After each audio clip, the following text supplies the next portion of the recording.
Hi friends, ഇന്നലത്തെ കഥയുടെ ബാക്കി ഭാഗത്തിലേക്ക് കടക്കാം. ഞാൻ രാവിലെ പശുവിനെ കുളിപ്പിച്ചുകൊണ്ട് നിന്നപ്പോൾ നിന്റെ നോട്ടമെല്ലാം ഞാൻ കണ്ടു. അരുണിന്റെ അമ്മ ചിരിച്ചുകൊണ്ട് പറഞ്ഞു. നീ ഇതൊക്കെയാണോ കോളേജിൽ പഠിക്കുന്നത്?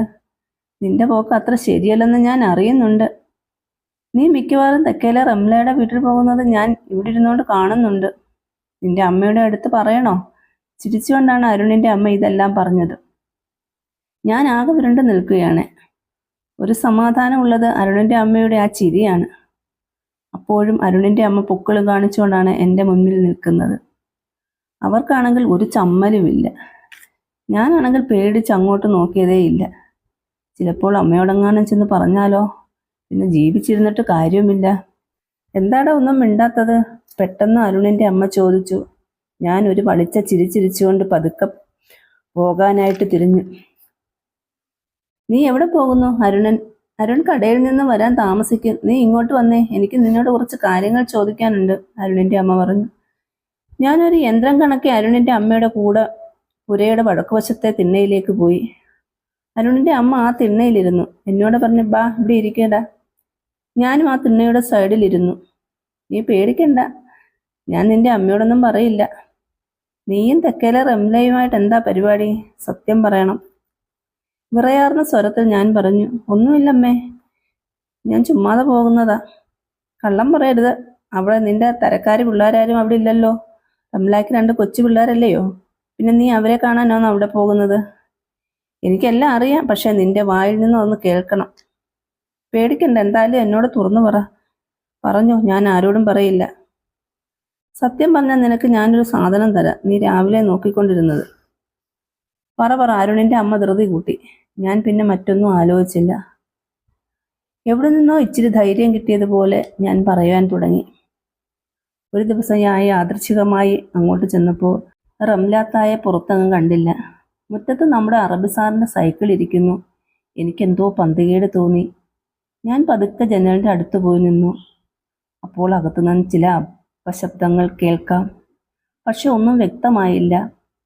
അതിനിടയിൽ എന്തൊരു സുഖമാ സാറേ എന്ന് റംലാത്തായുടെ ശബ്ദം ഞാൻ കേട്ടു. അപ്പോൾ എനിക്ക് മനസ്സിലായി അകത്ത് സൂപ്പർ പരിപാടി നടക്കുകയാണെന്ന്. ഞാൻ പതുക്കെ ജനൽ തുറക്കാൻ നോക്കി. ജനൽ അകത്തു നിന്ന് കുറ്റിയിട്ടിരിക്കുകയാണ്. ഭാഗ്യം ജനലിൻ്റെ ഒരു പാളി പിടിച്ചപ്പോൾ എനിക്ക് മനസ്സിലായി അതിന് കുറ്റിയിട്ടിട്ടില്ലെന്ന്. കുറ്റിയിടാൻ മറന്നുപോയതായിരിക്കും. ഞാൻ പതിയെ ജനലിൻ്റെ ഒരു ശകലം തുറന്നു നോക്കി. ഞാൻ വിചാരിച്ചതുപോലെ തന്നെ റംലാത്ത കട്ടലിന് കുറുകെ കിടക്കുന്നു. അറബ് സാർ ഞാഞ്ഞു പരിപാടി നടത്തുകയാണ്. നീ അത് കണ്ടു നിന്ന് സുഖിച്ചു ഇല്ലേ? അരുണിന്റെ അമ്മ ചിരിച്ചുകൊണ്ട് ചോദിച്ചു. അരുണിന്റെ അമ്മയുടെ മയത്തിലുള്ള ആ ചോദ്യം എനിക്ക് പിന്നെയും ധൈര്യമായി. ഞാൻ പറഞ്ഞു, പിന്നല്ലാതെ. ഞാനും ചിരിച്ചു. ബാക്കി പറ. അരുണിന്റെ അമ്മയ്ക്ക് ജിജ്ഞാസയായി. ഇതെല്ലാം കണ്ട് എൻ്റെ നിയന്ത്രണം വിട്ടു.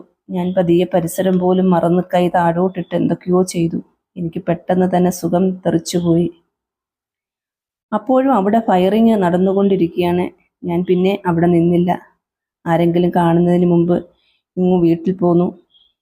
പിന്നീട് നീ മിക്കവാറും അവിടെ പോകുന്നത് കണ്ടല്ലോ. നീ അത് വെച്ച് മുതലെടുത്തോ കള്ളൻ? ഞാൻ ചിരിച്ചുകൊണ്ട് പറഞ്ഞു. ഒരു ദിവസം ഞാൻ കണ്ട കാര്യം റംലാത്തയോട് പറഞ്ഞു. ആദ്യം എൻ്റെ നേരെ തട്ടിക്കയറി റംലാത്ത. പിന്നെ ഞാൻ വിശദമായി അന്ന് നടന്ന കാര്യം പറഞ്ഞു കേൾപ്പിച്ചു. എന്നിട്ട് പറഞ്ഞു, സംശയമുണ്ടെങ്കിൽ തെക്കേപ്പുറത്തെ ജനലിന്റെ അടിയിലെ ഭിത്തിയിൽ നോക്കാൻ, എൻ്റെ ഒഴുകിയ പാട് കാണാമെന്ന്. അപ്പോൾ റംലാത്ത ഒന്ന് പരിങ്ങി. എന്നിട്ട് പറഞ്ഞു, നീ ഇത് ആരോടും പറയരുത്, നിനക്ക് എന്ത് വേണേലും തരാം. നീ എന്തു പറഞ്ഞു? അരുണിന്റെ അമ്മ ചോദിച്ചു. ഞാൻ ചോദിച്ചു, റംലാത്ത എനിക്ക് എന്ത് തരും? നിനക്ക് ഞാൻ ചിക്കൻ ബിരിയാണി മേടിച്ചു തരാം. അയ്യേ, ചിക്കൻ ബിരിയാണി ആർക്ക് വേണം? പിന്നെ എന്ത് വേണം നിനക്ക്? എനിക്ക് മടിച്ചു ഞാൻ പറഞ്ഞു, അറബി സാറിന് കൊടുത്തത് എനിക്കും കൂടി തരണമെന്ന്. റംലാത്ത ചിരിച്ചു. എന്നിട്ട് പറഞ്ഞു, പിള്ളേർ ഉറങ്ങിയിട്ട് രാത്രിയിൽ ബാ, തരാം. നീ പോയോ? അരുണിന്റെ അമ്മ ചോദിച്ചു. പിന്നെ പോവാതെ? കൊള്ളാം, നീ ആള് കൊള്ളാമല്ലോടാ. ചുമ്മാതല്ല, ചെക്കൻ എൻ്റെ ഓരോരോ ഭാഗത്തേക്ക് കിഴിഞ്ഞു നോക്കുന്നത്. ഇതും പറഞ്ഞുകൊണ്ട് അരുണിന്റെ അമ്മ കാല് മടക്കി കുത്തി തിണ്ണയിലിരുന്നു.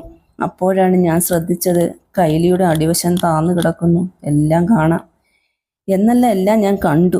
എൻ്റെ പൊന്നേ, സൂപ്പർ. എന്തുവാടാ നീ നോക്കുന്നത്? നിനക്ക് വേണോ? ഞാൻ തലയാട്ടി. അരുണിപ്പോ കടയിൽ നിന്ന് വരും, നീ രാത്രി വാ, ഞാൻ വടക്കുവശത്തെ കതക് തുറന്നിട്ടേക്കാം. ശരി, ഞാനെന്നാ പോകുക, രാത്രിയിൽ വരാം എന്നും പറഞ്ഞ് രാത്രിയിൽ അരങ്ങേറാൻ പോകുന്ന കഥകളിയെക്കുറിച്ചോർത്ത് ഞാൻ പതുക്കെ വീട്ടിലേക്ക് നടന്നു.